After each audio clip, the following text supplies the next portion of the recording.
Check for learning. Write 3 to 4 sentences on what movement screening can do for your clients. Section 2. Understanding the screen.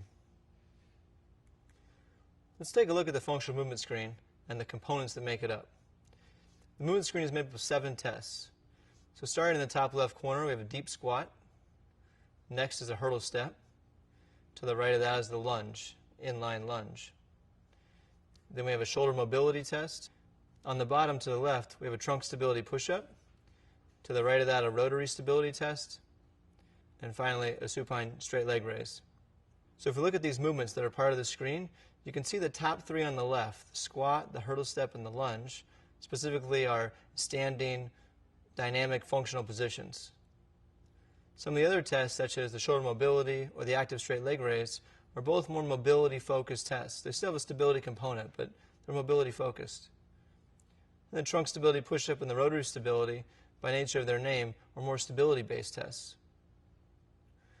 Let's take a look at a couple of these examples of the overhead squat, hurdle step, and the inline lunge, and why they're important in sport. So if we look at an athlete, we usually find them in one of 3 different positions when they're engaged with the ground. This is one option in a squat stance. So by looking at a deep squat movement, we can analyze how well an athlete might move in that position. Here you can see an example of a football player in a squatted position, getting ready to change direction. Here's an example of 2 basketball players in a single leg stance position. So the hurdle step test allows us to look at single leg stance stability and control. And we can see how it correlates to sport here. And here's an example of a pitcher in a lunge position. We'd want to screen this out using the inline lunge. These are the 3 main positions that athletes move in and engage with the ground. So we want to be able to test them in these positions and see how stable they are or how mobile they are so we can know where to go with our pillar preparation. Let's talk about the movement screen in general and what it gives us.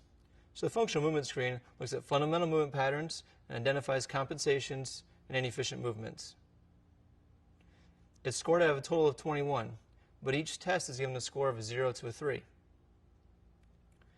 A lower score total suggests that we're going to have a higher risk of injury. A higher score suggests there's a lower risk of injury. There's been a significant amount of studies to show that this trend is common and that improvements in your FMS score can be correlated to significantly reduced injury risk. The FMS also is able to point out red flags, so it can identify what problem areas might be and where we can go. It allows us to rank problem areas and develop a hierarchy. It also points out weak links in the chain. It allows us to target those weak links, provide specific movements to improve them, and then integrate them back into our performance. So all in all, what is the functional movement screen? The FMS is a simple, standardized screen that allows anyone to rate and rank the quality of an individual's movement patterns in a systemic approach. The advantage of the movement screen is that the different practitioners can do it. The interrelated reliability is very high. So if you perform the screen or if one of your colleagues perform it, we can actually compare our data and have it be valid. This is the first time that we've had a tool that allows us to look at movement objectively. So if you saw someone squat and your partner saw someone squat, both of you could score that squat and have a similar result.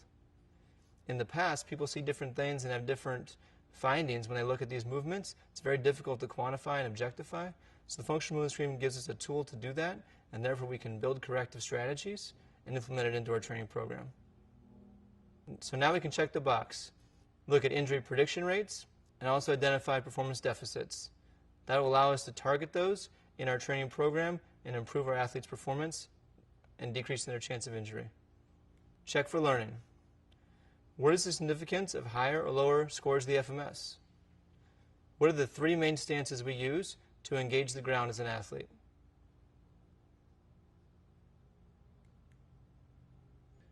Section 3, the FMS, what it is and what it isn't. We need to understand the difference and key considerations when performing it.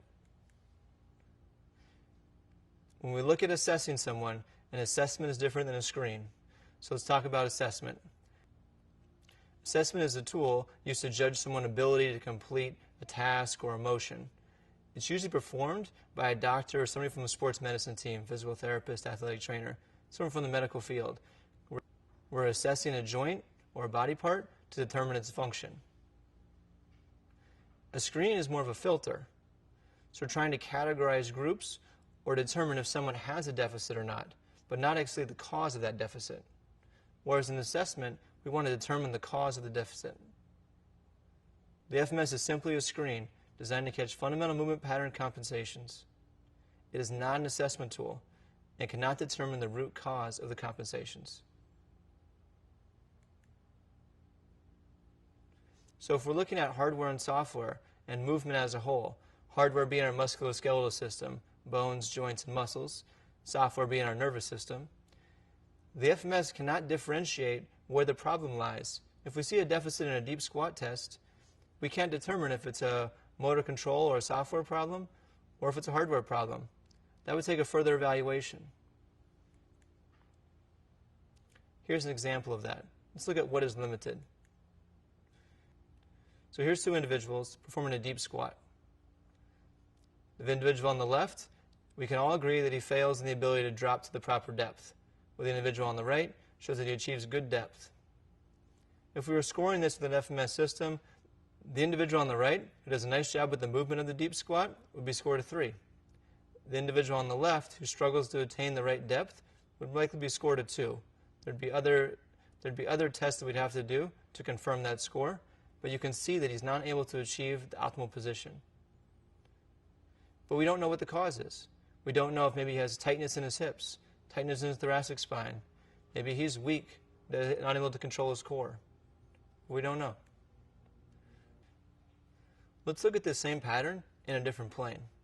So now we have the same client lying on their back, overhead squat position.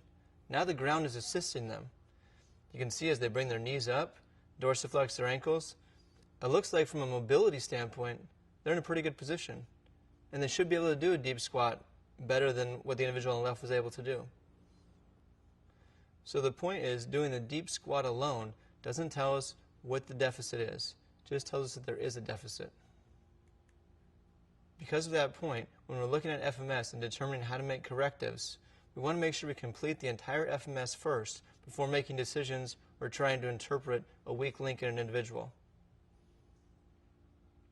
The screener at the end of the day might find 2 to 3 movements that uncover a weakness or a deficit, but without looking at all 7 of them, it's difficult to assess where the weakest link may be.